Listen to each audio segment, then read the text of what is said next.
Welcome to Luca and Miguel. Enjoy the video. You'll start by confirming your eligibility and installing the app. This saves time.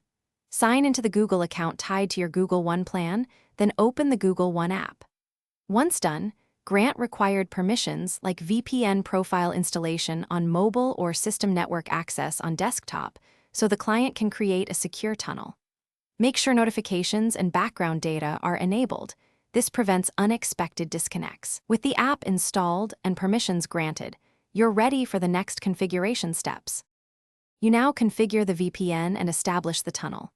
Tap the VPN tile, review what traffic will be routed, and choose system-wide protection for all apps or per-app routing if offered.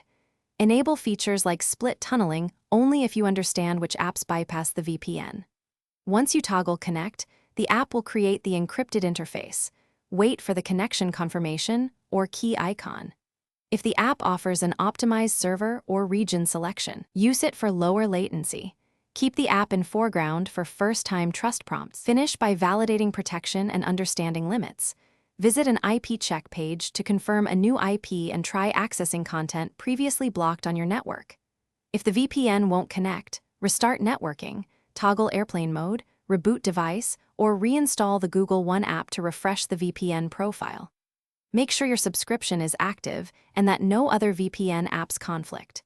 If problems persist, contact Google One support. They can refresh entitlements or diagnose platform-specific permission issues, so you regain a stable, secure connection. Thanks for watching and please subscribe. It's the best investment you'll ever make.